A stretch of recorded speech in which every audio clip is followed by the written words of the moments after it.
Hello everyone, how are you? I hope you all are fine. Well, once again, welcome back. So, in last class, we will discuss about Big Five theories is a part of personality. Now, in today's class, we will discuss personality development through sports. So, before starting the topic, I would like to discuss something with you. Yesterday, I sent you one circular or one you can say photo related to your this year's board syllabus.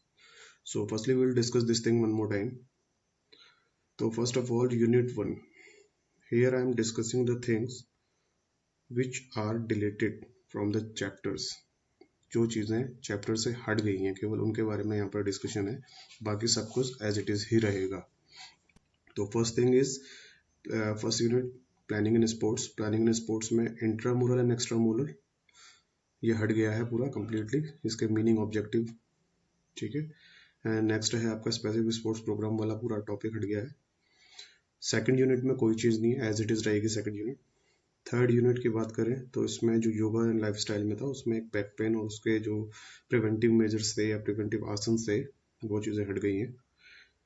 Unit 4 की बात करें तो इसमें advantage of physical activities for childrens with special need, जो physical activities की क्या advantage होती हैं स्पेशल नीड चिल्ड्रंस के लिए वो हट गई. सब कुछ एज इट इज़ रहेगा. डिसेबिलिटी हो गया, डिसऑर्डर्स हो गया, सब कुछ वैसे ही रहेगा. Children and women in sports एक चैप्टर है आपका जो कॉम्बिनेशन है 3 चैप्टर्स का. इसमें आपका जो टॉपिक है मेनार्च और मिस्टेनल डिसफंक्शन वाला वो हट गया है. फीमेल एथलीट ट्रेट्स जो आपके थे ऑस्ट्रोकोसिस, एमनोरिया और ईटिंग डिसऑर्डर ये हट गए. ऐसे ही जो टेस्ट एंड मेजरमेंट में था उसमें जनरल मोटर फिटनेस टेस्ट था, बैरो 3 आइटम वाला जो टेस्ट था आपका जिसमें कि standing broad jump, zigzag run या थ्रो आता था, उसमें ये चीज़ हट गई है. उसके बाद हम बात करेंगे फिजियोलॉजी की. तो इसमें एक टॉपिक हटा है physiological changes due to ageing. हम ऑलरेडी कर चुके हैं इस टॉपिक को, लेकिन फिर भी आपको क्लियर करने के लिए मैं बता रहा हूँ.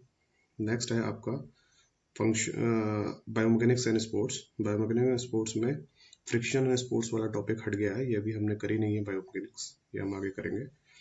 साइकोलॉजी एंड स्पोर्ट्स में एक्सरसाइज एडहेरेंस, ठीक है, ये वाला पूरा टॉपिक हट गया है. इससे रिलेटेड सारे reason to exercise, benefit of exercise सब हट गए हैं. Strategy for enhancing adherence exercises, strategies जो होती हैं वो भी एडहेरेंस वाला इन अ सेंस की पूरा ही टॉपिक हट गया है. नेक्स्ट है आपका training in sports large chapter. इसमें पूरा चैप्टर एज इट इज है, बस इसमें जो सर्किट ट्रेनिंग मेथड है वो आपका हट गया है. और सर्किट ट्रेनिंग मेथड बहुत इंपॉर्टेंट भी था और इस साल पूछा भी गया था. और प्रैक्टिकल में कोई चेंजेस नहीं हुए, ठीक है, लेकिन अभी आपको इस बार लैब मैनुअल बनाने के लिए बोला नहीं गया अभी तो, कि अभी थोड़े से डाउट थे इसी के रिगार्डिंग, अभी क्लियर हो चुके हैं. तो जब भी होगा will inform you regarding this. तो प्रैक्टिकल के बाद में बात करेंगे. Now come to the topic. तो today's topic is personality development through sports. आपकी बुक में सिंपल से टॉपिक्स दिए गए हैं. उससे पहले जो आपकी बुक में नहीं है और इसी का पार्ट है, हम उसके बारे में डिस्कस कर लेते हैं. वो क्या है? That is we will discuss role of sports in personality development. ये भी वैसे ही है, इनको भी अगर आप लिख सकते हैं जैसे कि हमने पर्सनैलिटी के डायमेंशंस की बात की थी, यहाँ पर हम स्पोर्ट्स के थ्रू पर्सनैलिटी कैसे डेवलप हो सकती है उसके बारे में बात करेंगे. तो इसके इनको भी 4 तरीके से डिवाइड किया है: mental development, social development and emotional development. तो बेसिकली सबसे पहले बात करते हैं फिजिकल डेवलपमेंट की. तो बेसिकली देखिए बहुत सिंपल चीज़ है. शुरू में कि अगर आप स्पोर्ट्स में पार्टिसिपेट करेंगे, किसी भी टाइप के हो, गेम्स हो, स्पोर्ट्स हो या जनरल, आप किसी भी तरह के फिजिकल एक्टिविटी में इन्वॉल्व रहेंगे, तो आपके जो बॉडी सिस्टम्स हैं, बॉडी ऑर्गन्स हैं, वो सारे प्रॉपरली वर्कआउट करते रहेंगे और सारी चीज़ें फिट रहेंगी. ठीक है. तो बेसिकली इसमें क्या होता है कि ओवरऑल डेवलपमेंट, आप कह सकते हैं कि स्पोर्ट्स एक ओवरऑल डेवलपमेंट का रोल प्ले करता है पर्सनैलिटी की डेवलपमेंट में.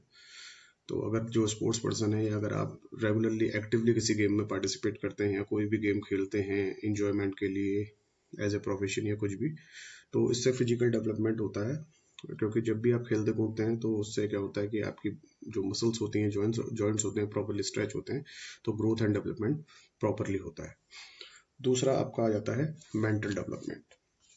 मेंटल डेवलपमेंट में क्या है कई सारे देखिए मेंटल लेवल में जो होता है, जो भी आपको प्रॉब्लम होते हैं, तो मेंटल डेवलपमेंट कैसे होता है, देखिए जब आप गेम खेलते हैं तो इसमें जो मैं इससे रिलेटेड है, आपके देखिए डिसीजन पावर आपकी बढ़ती है, लीडरशिप क्वालिटीज़ आपकी बढ़ती हैं, क्योंकि एट अ टाइम आपको डिसीजन लेने होते हैं। कोई भी गेम हो, ठीक है, क्रिकेट है तो क्या शॉट खेलना है डिपेंड करेगा, कोई भी आपको बताने नहीं आएगा।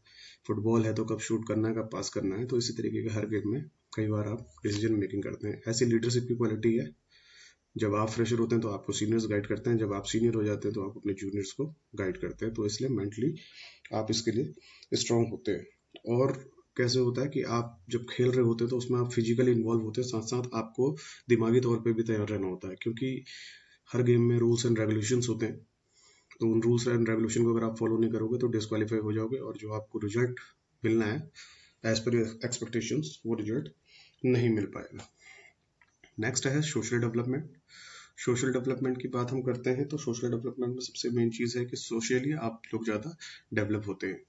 तो सोशली डेवलप का मतलब है कि जब भी आप खेल कूद में जाते हैं, जैसे आप स्कूल से बाहर जाते हैं तो दूसरे स्कूल से आपके कुछ लोगों से मैचेस होते हैं, कुछ लोगों से मिलते हैं, आपका फ्रेंड सर्कल बढ़ता है। ऐसे जैसे लेवल बढ़ता जाता है तो अलग अलग स्टेट्स के लोग आते हैं, डिस्ट्रिक्ट्स के लोग आते हैं, फिर स्टेट लेवल होगा तो अलग अलग स्टेट्स आएंगे, उसके बाद नेशनल लेवल हो जाता है, फिर इंटरनेशनल लेवल हो जाता है। जिस लेवल पर आप जाएंगे तो अलग अलग लोगों से मिलते हैं, तो आपका जो सोशल नेटवर्क होता है, सोशल एरिया होता है या सोशल डेवलपमेंट होता है, वो बढ़ता है।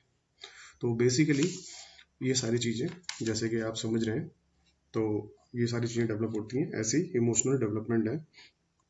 देखिए इमोशनल डेवलपमेंट में क्या है कि every individual has its own emotions. वो हैप्पीनेस हो सकती है, सैडनेस हो सकती है, ठीक है, फियर हो सकता है किसी चीज़ का, लोनलीनेस हो सकती है, एंगर हो सकता है, एंगरनेस कह सकते हैं आप, हो सकती है। तो गेम्स और स्पोर्ट्स जब आप खेलते हैं तो इन चीज़ों पे आपको कंट्रोल करना आता है, क्योंकि देखिए हर चीज़ है, अगर आप एक्स्ट्रा एंगर दिखाएंगे, आपको ये भी पता होना चाहिए कि एंगर कब दिखाना है। मैंने हमेशा कहा है कि देखिए पॉजिटिव और नेगेटिव दो चीज़ें होती हैं हर चीज़ की, जैसे एक सिक्के के दो पहलू होते हैं। तो जब आप पॉजिटिवली कभी भी रिएक्ट करेंगे या अपने एंगर को शो करेंगे किसी को डिस्टर्ब करने के लिए या किसी भी चीज़ के लिए, तो उसको आपको हमेशा पॉजिटिव रिजल्ट देगा। लेकिन अगर आप अपने एंगर को कंट्रोल नहीं कर पाएंगे और डायरेक्टली उस फ्लो में आप किसी को हर्ट करते हैं या खुद को हर्ट कर लेते हैं, तो वो आपके लिए, आपकी टीम के लिए या जो भी चीज़ आप परफॉर्म कर रहे हैं उसमें आपका कहीं ना कहीं जो रिजल्ट्स हैं वो डायरेक्टली इफेक्ट करेंगे। तो बेसिकली ये चार चीज़ें मैंने आपको बता दी जो आपकी बुक में नहीं है, ये दूसरे बुक्स में। जैसे मैं आपसे हमेशा कहता हूँ, ठीक है, every writer have his own thinking, सबकी अपनी अपनी सोच होती है, तो अपने अपने हिसाब से लिखाते हैं। तो वो कई बार बोर्ड में पूछा गया है, तो ये भी लिखेंगे तो भी सही है, और अगर जो हम अब डिस्कस करना चाह रहे हैं एज पर योर बुक जो डिस्कस करना चाहेंगे वो भी लिखेंगे तो वो भी सही है। तो अब आ जाते हैं अपनी बुक के ऊपर, that is in your book in evergreen, personality development through sports, improve physical personality. जैसे कि हमने डिस्कस कर लिया था ऑलरेडी कि जब भी फिजिकली आप किसी गेम में इन्वॉल्व होंगे या अपने आप को बिजी रखेंगे, तो आप हमेशा क्या करेंगे, आप फिजिकली इन्वॉल्व रहेंगे, आपके बॉडी जो भी पार्ट्स हैं, बॉडी ऑर्गन्स हैं, वो प्रॉपरली काम करेंगे, ठीक है। जब दौड़ेंगे भागेंगे फिजिकल एक्टिविटी करेंगे तो खाना भी जल्दी डाइजेस्ट होगा, बॉडी वेस्टेज बाहर आएंगे, और आपको अच्छी तरह भूख लगेगी, खाने का डाइजेशन सिस्टम इंप्रूव होगा। बॉडी वेस्टेज बाहर आएंगे तो किसी तरीके की प्रॉब्लम्स नहीं होंगी हेल्थ रिलेटेड। तो दूसरा टॉपिक भी इससे रिलेट करता है, दैट इज इम्प्रूव्स हेल्थ, ठीक है। Good health is a part of personality, ये बहुत इंपॉर्टेंट चीज़ है। अगर आपकी हेल्थ अच्छी नहीं है तो आपकी पर्सनैलिटी पे वो डायरेक्टली इफेक्ट करेगी या पर्सनैलिटी में रिफ्लेक्ट करेगी, मतलब दिखेगी, वो साफ दिख जाएगा कि ये फिट नहीं है या वो नहीं है। Physical activities help you to maintain good health, thus personality improves. तो फिजिकल एक्टिविटीज़ जो भी होती हैं, जैसे हम डिस्कस कर रहे हैं कि वो आपको अच्छी हेल्थ मेंटेन करने में हेल्प करते हैं, तो आपकी पर्सनैलिटी इंप्रूव रहती है। सोशल पर्सनैलिटी डेवलप, देखिए जो चीज़ें हमने डिस्कस की थी, देखिए पहला फिजिकल वाला आ गया, सोशल वाला आ गया, इसके बाद इमोशनल भी है, ठीक है। ऐसे ही सारी चीज़ें इसमें ऑल इन ऑल सारी चीज़ें इंप्रूव हो जाएंगी। अभी साइकोलॉजिकल वाले पार्ट्स भी हो सकता है इसमें आएंगे, तो उसमें भी आपको देखने को मिलेगा। तो सोशली जो चीज़ मैंने आपको पहले डिस्कस की थी, ठीक है, कुछ क्वालिटीज़ होती हैं, जो सोशल क्वालिटीज़ होती हैं जो उसके थ्रू डेवलप होती हैं आपकी। जैसे हो गया फ्रेंडशिप, नए नए दोस्त बनते हैं आपके, जैसे जैसे आप बाहर आगे लेवल पे प्रमोट होते जाते हो, आगे लेवल के लिए सेलेक्ट होते जाते हो, बड़े लेवल्स में खेलते हो, तो आपके नए नए फ्रेंड्स बनते हैं।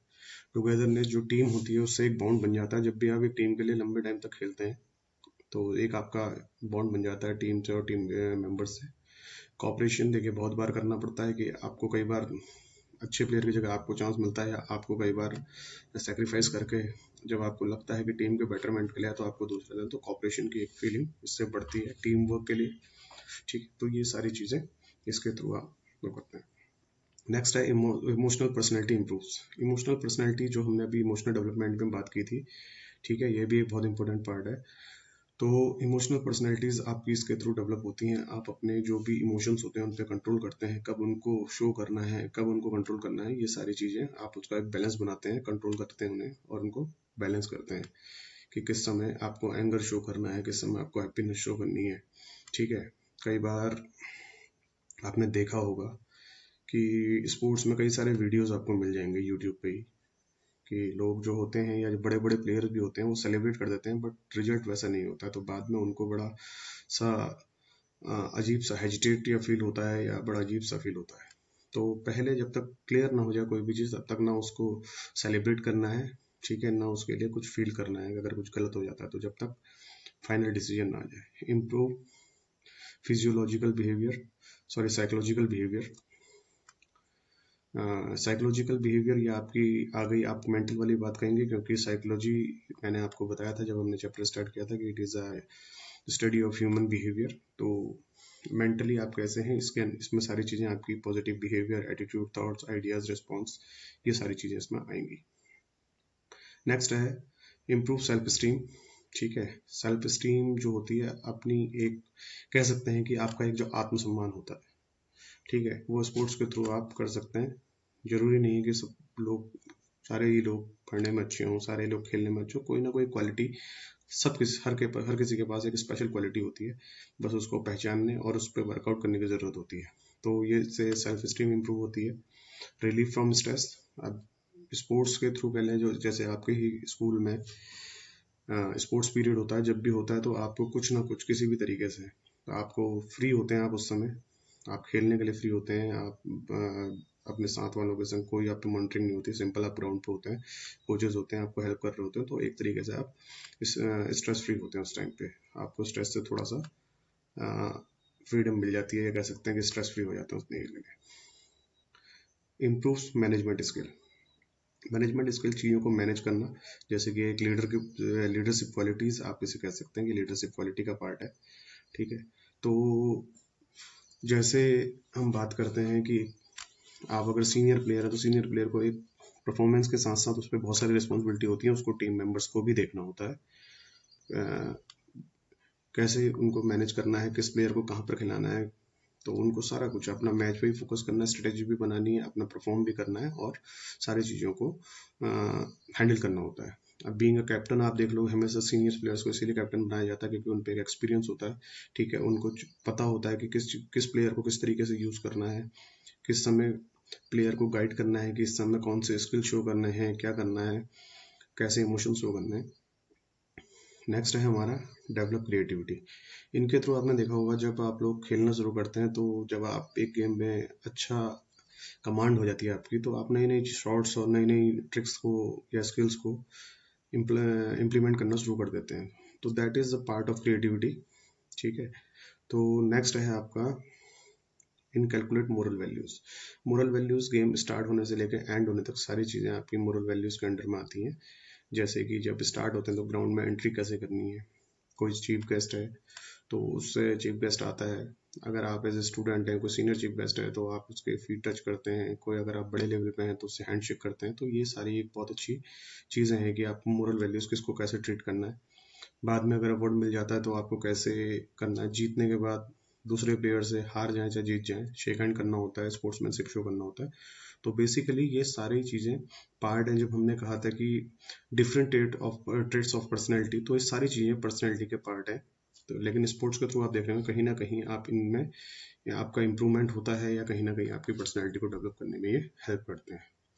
That's all for today, hope you are understand the topics, see you in next class, thank you very much.